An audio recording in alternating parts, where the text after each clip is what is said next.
Just here on the middle on the front. Let's look on the left. Look at the one on the left. Just in the middle on the front. Thank you. And then ladies, can put your eyes straight back to the middle for me there, please. Vale, Alice Blanchett. Stacy, Cate Blanchett. Thank you.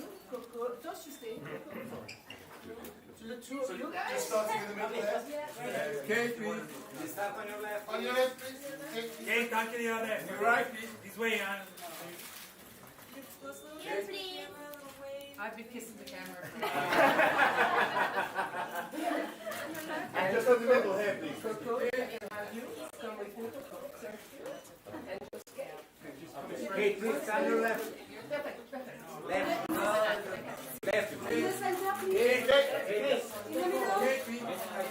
just on your right, please. And just on the front right here. And then Cate, just eyes straight. Cate, just on the front here, please. Cate.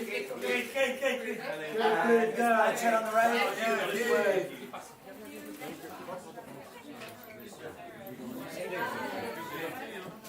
Let's go to do this.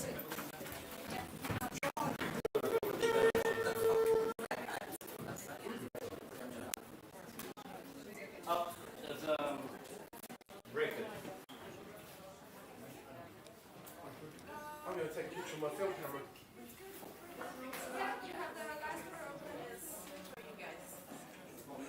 Je change mes réglages. Est-ce que je peux en changer mes réglages maintenant ou pas?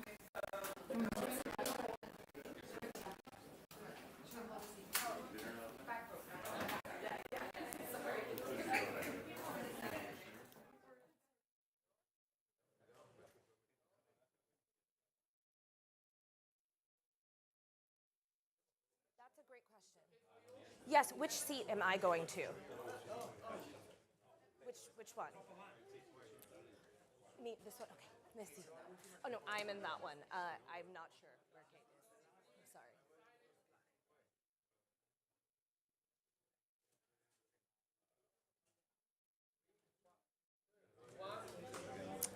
Welcome to the 77th Cannes Film Festival. My name is Angelique Jackson, and I'm a senior entertainment writer at Variety, and thank you for joining us for this Caring Women in Motion talk. Our next guests are the co-founders of Proof of Concept, and please welcome, because we are going to give a warm round of applause in just a moment for Academy Award winner and Dirty Films partner, Cate Blanchett, Dirty Films partner, Coco Francini, and Dr. Stacy L. Smith, founder of the USC Annenberg Inclusion Initiative.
welcome the co-founders of Proof of Concept. Stacy's in the middle.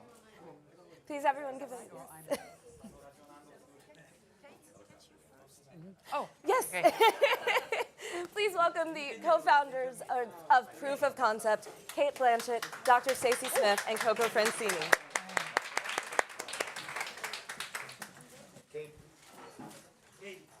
Guys, we have 45 seconds, please.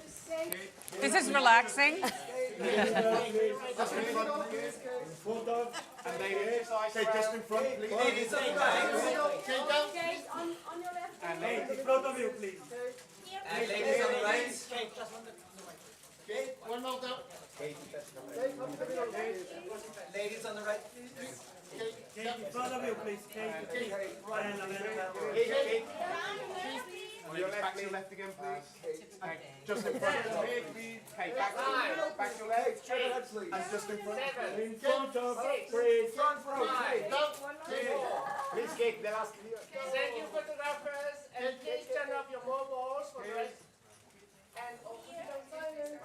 Highly appreciated. Thank you, guys. Bye.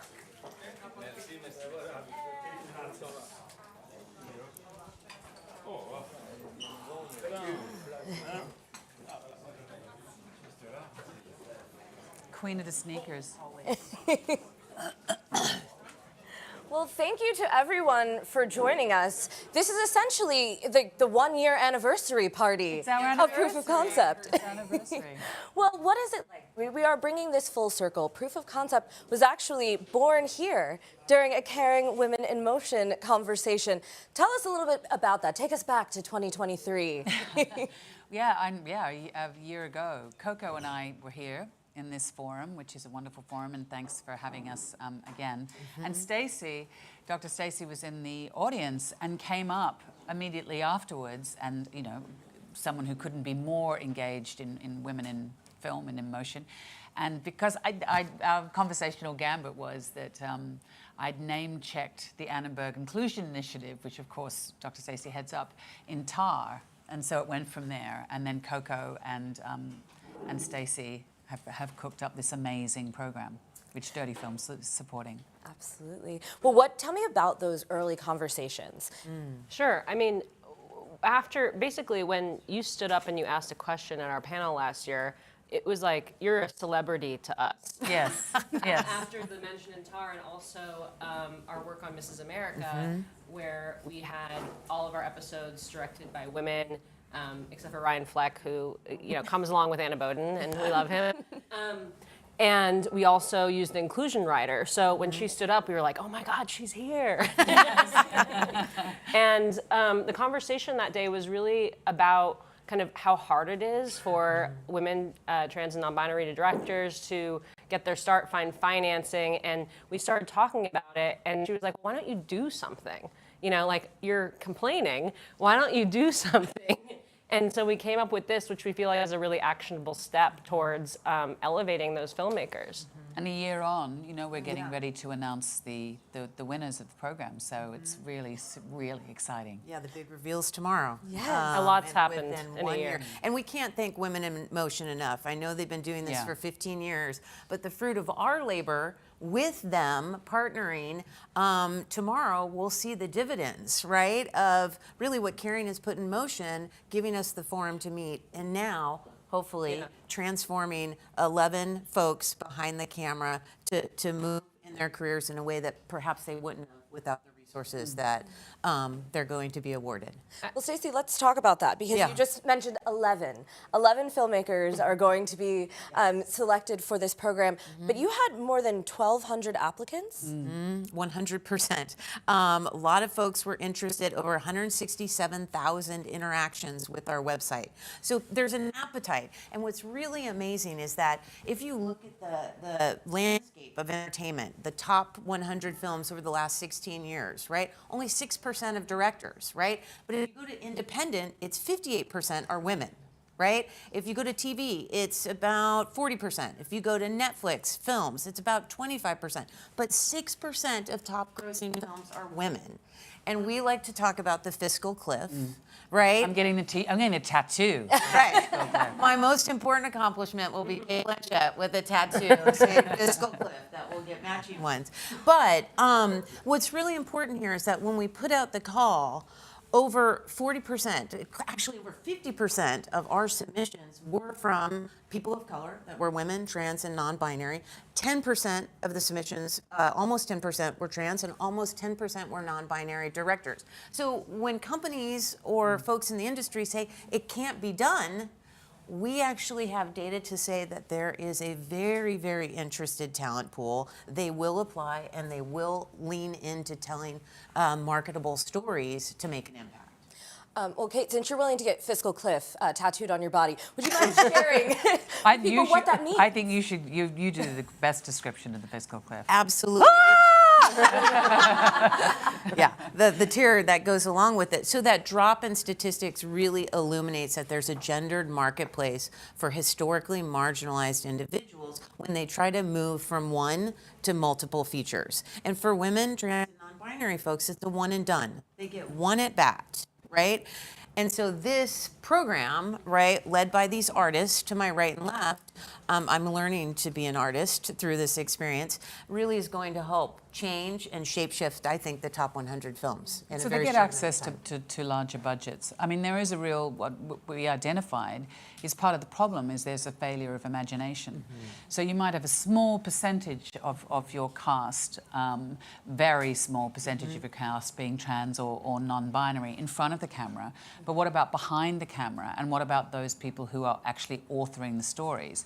So when we talk about diversity and, you know, breaking down the homogeneity of the types of stories that we get to see as audience members, but also make as cinema artists or working in television, you know, like it's got to be more dynamic. You know, there's so much talent there, and that's what we wanted to harness. And I think part of the program of proof of concept is that it's giving money to these recipients to make a short film which can live in and of itself, but also sits as proof for those people who cannot imagine the worlds that they are trying to describe, about what their feature would be.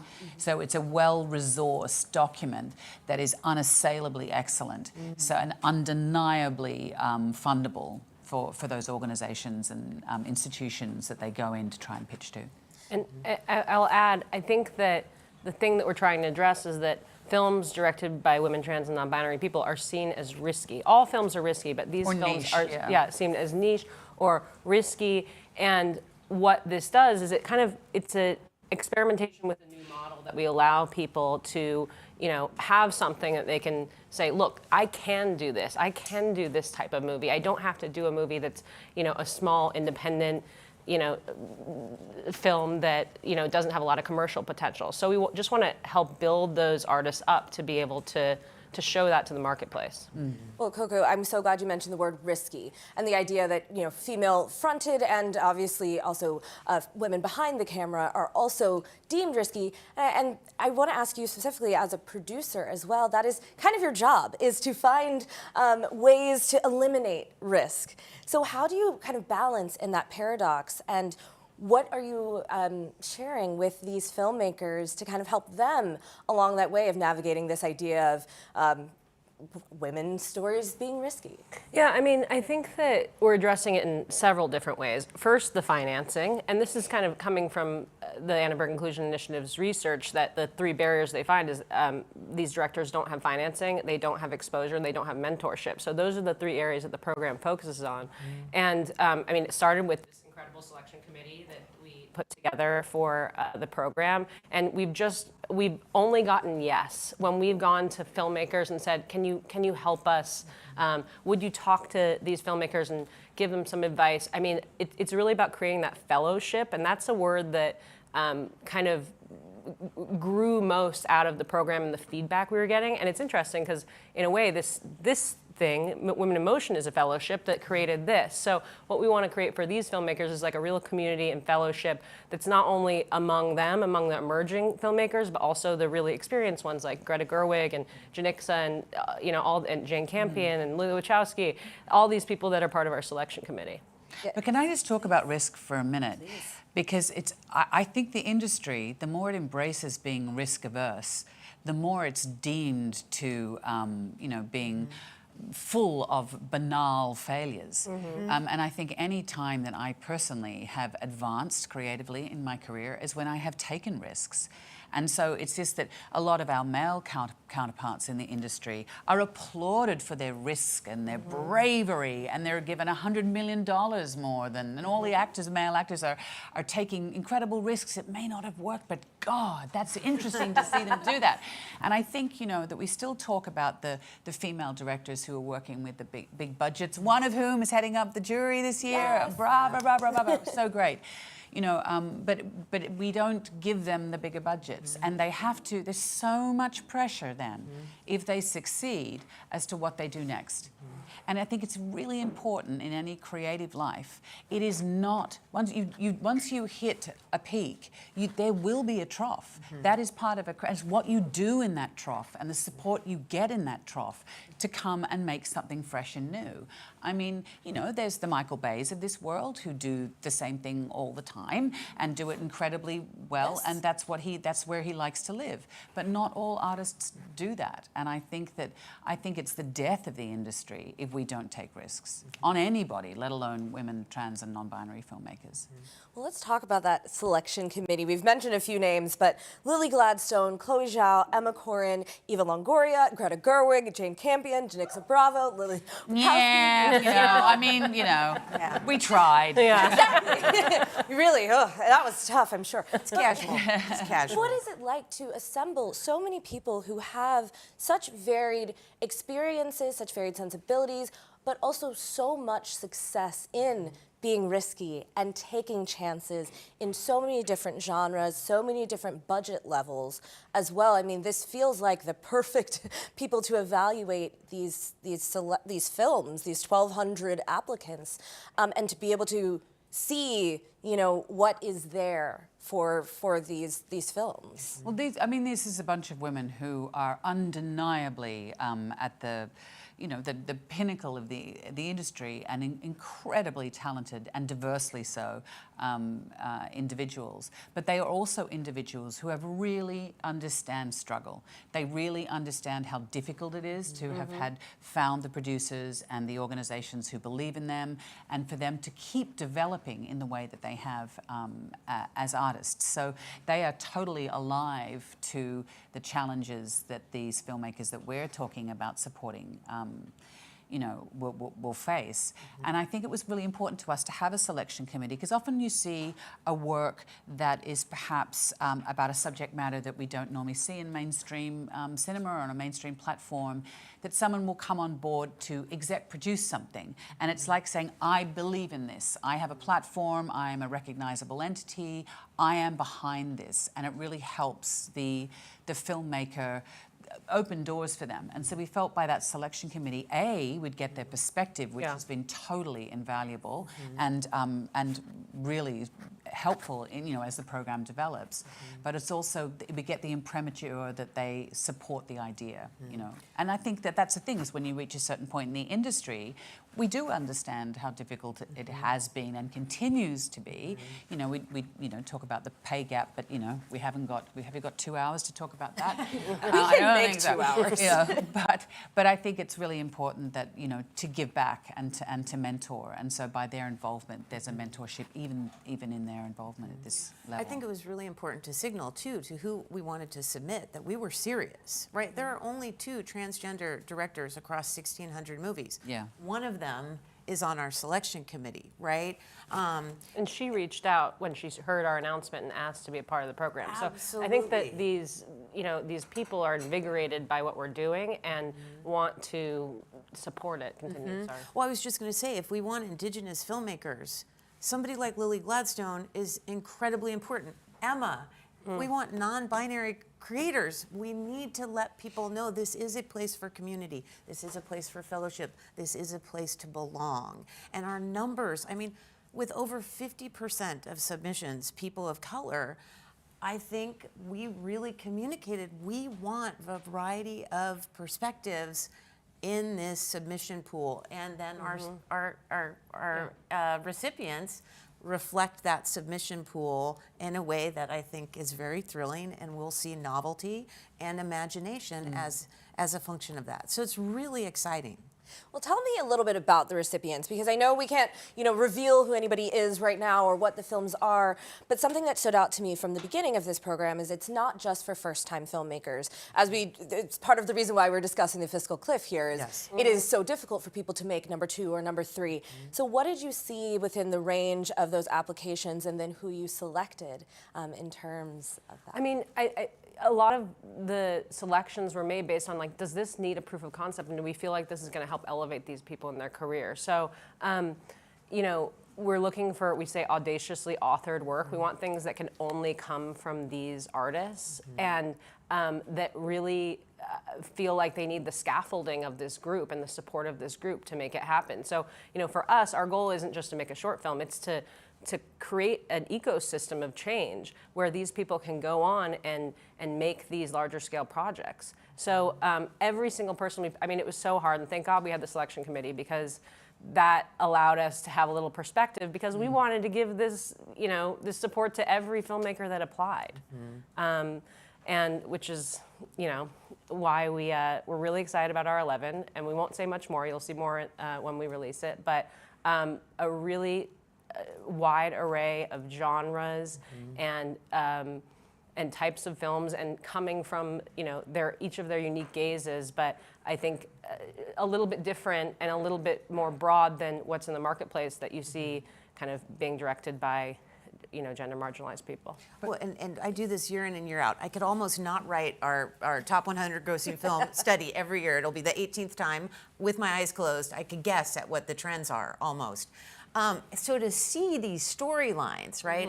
I'll say one that I won't. I'll obscure it a bit, but there's a animated short. Sure. Unbelievable. Brilliant. Unbelievable. Heist. Unbelievable. So this idea of imagination that Cate talks about, we see it in these storylines in such a compelling way, and it deviates so notably from what we see every year when we analyze. Gen Z is going to go crazy. These films will resonate with audiences of all ages, but in particular, that young demographic. And we do have first-time filmmakers, but this, like you said, it's not built for them, because it's really built for people, and at all levels, who just say, I don't know how to take the next step. So we're trying to address that for people that maybe come from a world that's a little bit over here and are moving into feature filmmaking, or that have directed a bunch of episodic and moving to features, or have directed a film and it's been lauded internationally, but now they have to take this next step, like we were talking about with the peaks and the valleys. So we really want to put everyone in the position to succeed with their next project, no matter what their level is. It's just about moving up, bigger budgets, bigger scope. Well, I would love to talk about the launch in a moment, but I love what you were just mentioning about the bigger scope, because it feels also as if women, people of color, really all marginalized folks, do seem to get pigeonholed into telling identity narratives.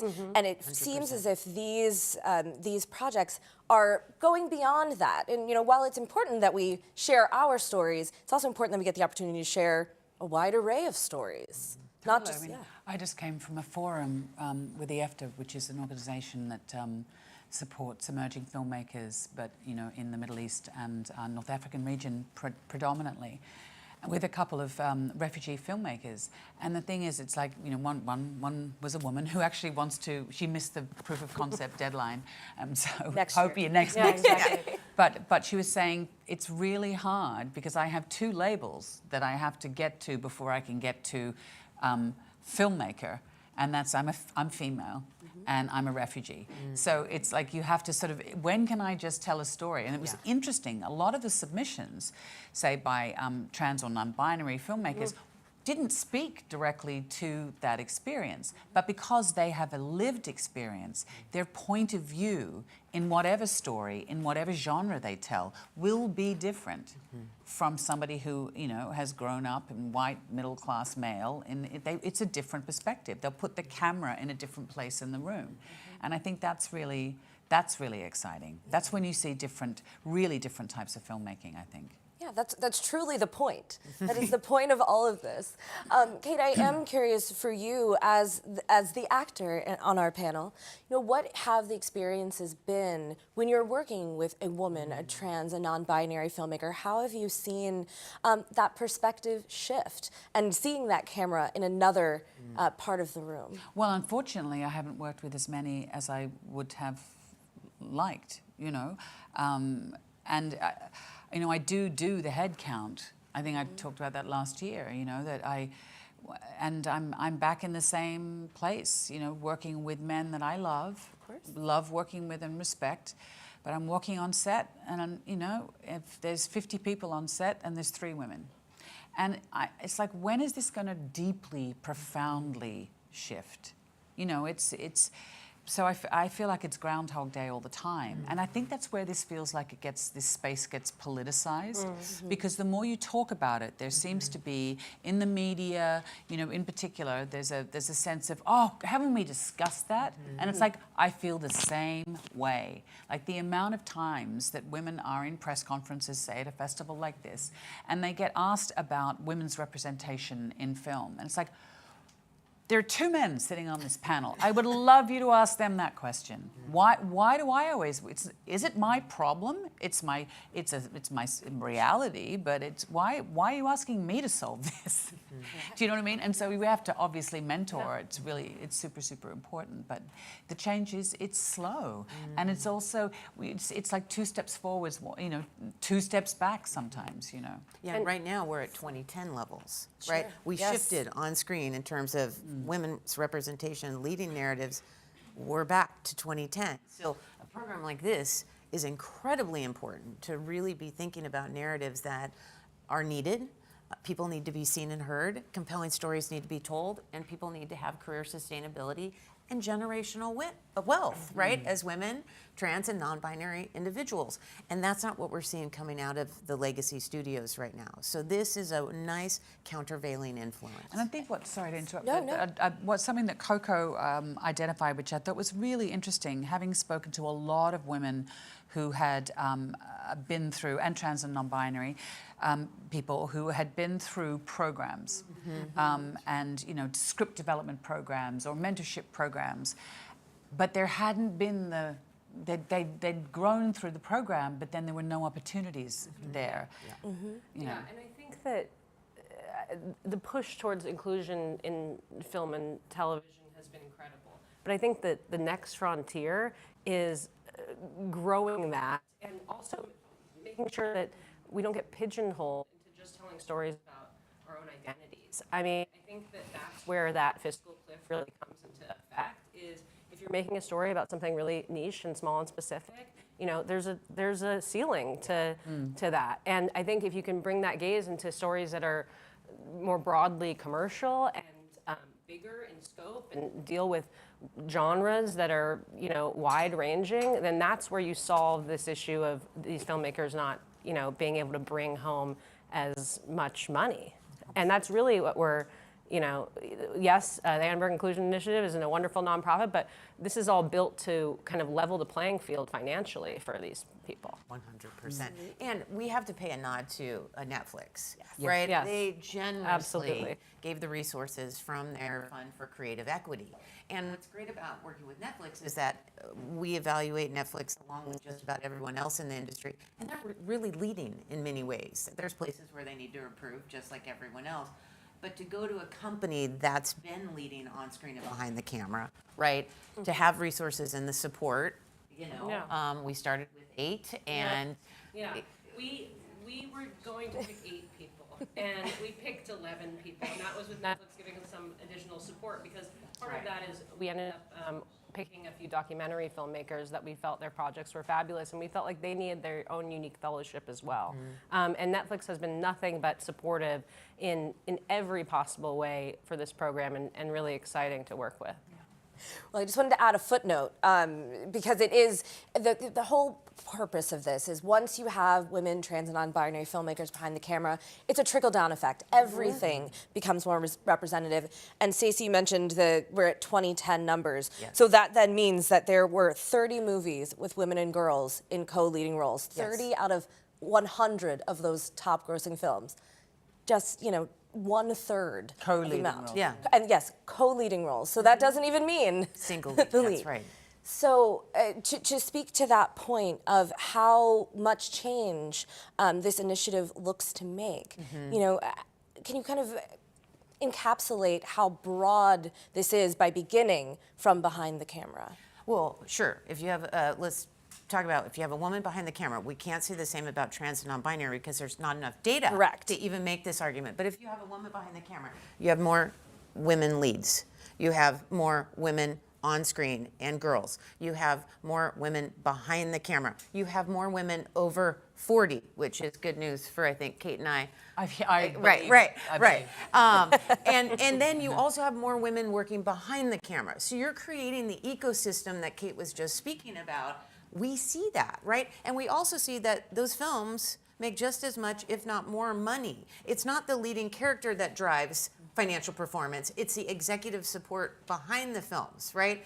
Because films with women leads get less money, films with male leads get more money. When you hold the money constant, actually women and people of color overperform domestically and internationally. So we're excited to not only replicate that with women behind the camera, but with trans and non-binary directors as well. And I think that's what's really exciting because that's where we're at as a society, right? That's where we're at. If you go to campuses, if you go to high schools, the types of stories that we have in this group of 11 really reflect the reality of the world that we now live in. And that, to me, is why I'm so excited about this opportunity, because it's going to resonate not only with the filmmakers, but with the audience. Absolutely. I mean, I'm glad that we're able to kind of give like a larger context to this because we are in this time of kind of great contraction as an industry, and you all are building a new model. What is the challenge to basically doing those two things simultaneously? Is it a contraction or is it an expansion? There seems to be, there's so many different ways to make films. It seems that because that is the case, it seems that there should be so many different faces and voices included in that diverse array that people are consuming filmed content. I mean, I think, and what you're speaking to, like Cate and I have a project in the immersive competition. There's so many other mediums to play in, but in the traditional entertainment industry, I mean, you're going to see less of those kind of scale deals that get writers and directors started on their career. So this is really about how do we fill a gap to create new talent, and we feel like it's about the future of our entire business. If we don't have ways to scaffold these talents at the beginning of their career, like where are we going to find the Greta Gerwigs in the future? So, the contraction, this is the natural life cycle of things in some respects, and there's other forms of media that are exciting to play in, but we want to be a part of the support system at the beginning of these careers. Yeah, I mean, it feels really more important than ever to kind of bolster it now, because if you don't, then we do have more regression, and we can't afford that. Tell me a little bit about that idea of the launch, because this is not just a program that ends with the showcase. That is something that's very specific with the mentorship and how we, especially with women, trans, and non-binary people, making sure that people know how to pitch themselves in the room and show, what their vision is, and keep an eye on what it will look like when we get into distribution and marketing and things along those lines. Coco, what has been important for you to impart? Yeah, I mean, like Cate was saying, I did kind of a deep dive on what these programs provide, and they're fantastic and they're necessary, especially in the United States where there's no public arts funding, So if you're at the beginning of your career, you're really scraping together pennies, maybe doing a crowdfunding campaign or getting admitted to one of these programs. But, they're about making a short film, and they're incredible support for that. But what you do next, how you navigate the industry, that's really the part that we're trying to address. The short film should come, everyone in our program is so talented, we know they can make a great short film. But how do they package it? How do they take it to the next step? How do they actually turn it into a financially viable product? That's the area that we want to address really clearly. So after our showcase, there's going to be a whole kind of, I call them a module about addressing how you get into festivals, how you do your own marketing and publicity. I mean, this becomes a full-time job for filmmakers. At every level, as Cate can tell you. You really need to look holistically, and everyone needs to be producerial at this point in time. You know, you don't have the luxury of just being a director and working with the actors. You have to understand how to monetize the thing that you're doing. You have to understand how to get to your audience, and you know, those are things that can be quite hard to understand if you're coming from kind of outside the system. Yeah. Yeah, Cate, what are those lessons that you've learned as you've become more producerial throughout your career that you wanted to impart? Yeah, I think a lot of producers are great at getting money, but then they're not particularly good at understanding that there's not a cookie-cutter approach to development, that every filmmaker requires different things, and I think the level of what's traditionally been called creative producing is as equal, because the journey is long, and I think it's as Coco's referring to, I think it's getting a sense of how do you create an environment in the zeitgeist in order to drop these things. So you have to start thinking about that as you're developing it, you know, because those things sometimes take a year or two to put together. How can you start allowing an audience to be open to those ideas?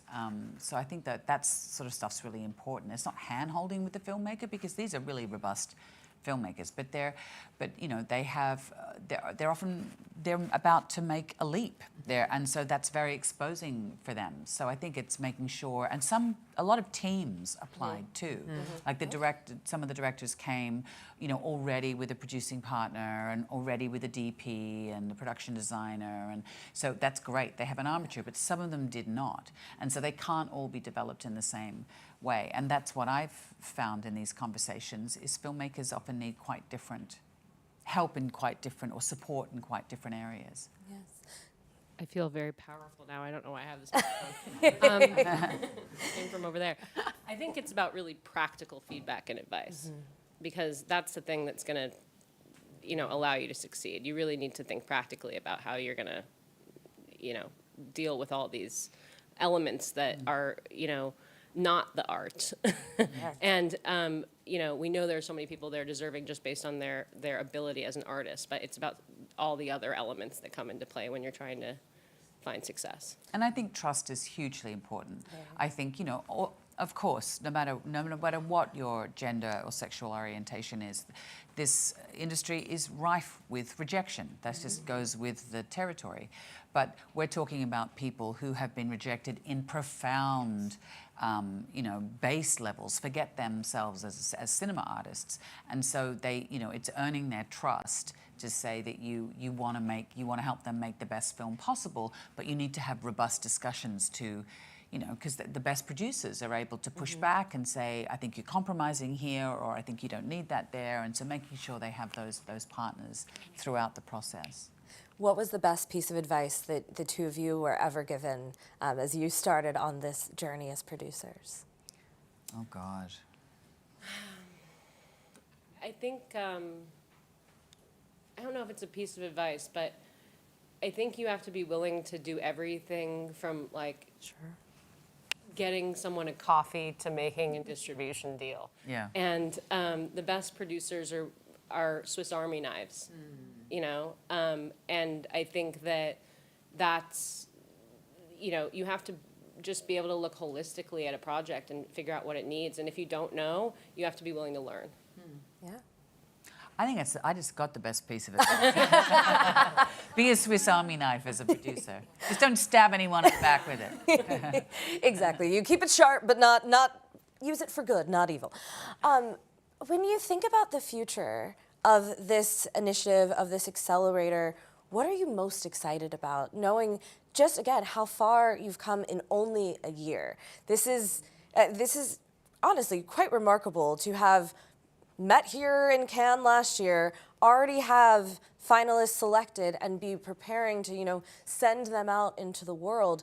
I feel like it usually does take longer than that. I might be wrong, but I feel like it usually does. We have a tendency to work quickly. I mean, we were selling a film here in 2022, and then it was done by 2023 Cannes, our film Fingernails that Kate and I produced. I think, you know, it's just about, I mean, we kind of say it's so fun to make dreams come true, you know, to get the responses to people when we've chosen them and to feel like we're going to make a meaningful impact. I mean, that's everything. So I hope by next year the films will be done, and I hope they'll all be on their own journeys and ready to scale up and make their long-form projects. And look, I mean, while we're here, we may as well say it, that festivals are extraordinary platforms, you know, in an unstable time in the industry. And how amazing if one of these films got realized and ended up at a festival like Cannes. That would be a dream. And imagine, it's 11 people, right? 11 people. Each of those filmmakers turn this into a feature, and let's say they work with 100. And then those 100 people go on and work on another project that they've never worked in that capacity. At a very short amount of time, you're amortizing an entire groundswell of people that would have never had the opportunity, but it started with 11, right? And exponentially, that's how you create change. The Amber Inclusion Initiative started with 12. Now we are hundreds, and from what I understand, there's a student, one of my former students is in this room somewhere. But it's that idea, we're bringing hope where doors closed. Our filmmakers will carry that hope, amortize it across so many different individuals, and they'll hire people like them and give them opportunities that perhaps they weren't going to receive. And so in a very short amount of time, we metastasize goodness and employment. And when somebody comes back and says, my whole life changed because of proof of concept, I get those stories all the time as an educator, right? As an academic, we hear this all the time. But to be able to see that with this program, I can't wait. And I'm not getting any younger, so it's got to come fast. It's got to come really fast because I'm impatient for change. An economy of change. That's what we call it. You know, it's about creating an economy of change, creating opportunities, empowering the people that we bring in to create opportunities for others, and working with other organizations doing the same. Sure. Let's talk about that idea of allyship real quick, because I wanted to go back to the point that you made, Kate, about, you know, we ask the women how you can make it better, but we never look to the left and right at the men. So how can people be more supportive in general of the, you know, fight towards representation, but also of this accelerator, of this initiative as well? You talking about blokes? Yes, yes, I'm talking about the men in this room and beyond. Oh, look, I think it is really, it benefits everybody. An inclusive, diverse set is a far more interesting set to be on.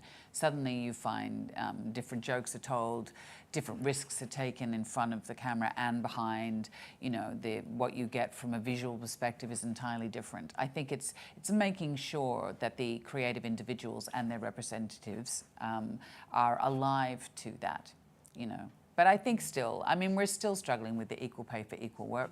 Sure. Quadrant of this discussion. So I think we've still got to keep plugging away at that, because, you know, in a kind of a capitalist economy, what you're paid is what you're perceived to be worth. So that's still a huge thing for me. But that's obviously not what we're talking about. We're talking about bigger budgets. Yeah, and I think allies write checks.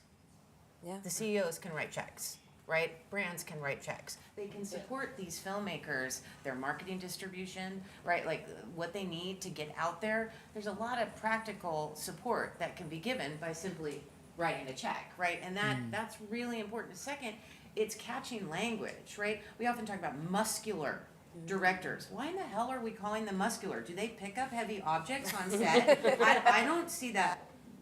Is not what a film director does. Coffee cups are heavy. Very heavy. But the second we move to muscular language, we then now are masculine, we think director, we think male. In particular, we think white male. And so it's catching that language and saying, oh, I'm uncomfortable. And if I'm uncomfortable, I must be making a good choice. Because it's when I am comfortable, I hire the person that's like me. Sure. We want people to be uncomfortable, experience cognitive dissonance, and understand that that means you might actually be onto something. and write a check. Because the more people can write checks for support of these filmmakers, right, the more they get to actualize their dreams. So resources and understanding your own biases, many of them in the entertainment industry are explicit. They are not implicit. They are things people say out loud that reinforce a patriarchy that's far too problematic and has lasted far too long. And I think when they're putting a project together, as we did with Mrs. America, you know, just say, look, as an exercise, let's just write a list of 20 female trans and non-binary directors, you know, or actors, or wherever you're at in the process, just see what we come up with. And it will be far easier than you think. And when you look at bother to look at their films, then you get a far more interesting and innovative approach to the thing that you're making. It's so much easier than we tell ourselves it is. But you know, change is, doing things differently is terrifying. And I do think if you're not slightly terrified when you're making a movie, you're an idiot. Because, I mean, you have to be outside your comfort zone every time you work. Otherwise, you have to risk failure. You have to, otherwise you don't push through to something fresh. And you just get the same old, you know. I'm not into content. I mean, I'm filling holes in someone else's content. I don't know, I'm not technical, I don't know what it is. I'm interested in making things that are interesting. Yeah. Well, Coco, bring us home. Come on, Mama. Bring it home. I mean, I think that I'll just say, echoing everything that the two of them said so eloquently, but we're coming for you, men, and I don't mean that in terms of your money. I mean, we need men to support this program. We need men to be mentors in this program, because men are the ones that hold the keys to getting these films made for the most part. And they're the people that have more experience working at these budget levels. I mean, that's just the truth. So we all need to come together to create this change. This isn't going to be an ecosystem solely of gender marginalized people. Men need to enter this and lift everyone up as well. So we're coming for you. But also for them to see the benefit, you know, like it's not an attack. It's just, you know, it really is an incredible opportunity, I think. Well, we look forward to having this as just like our yearly summit, checking on proof of concept. Thank you so much for joining us for yet another Caring Women in Motion talk. Thanks, and thanks for bringing us together. Thank you. And for more information, please go to POCaccelerator.org.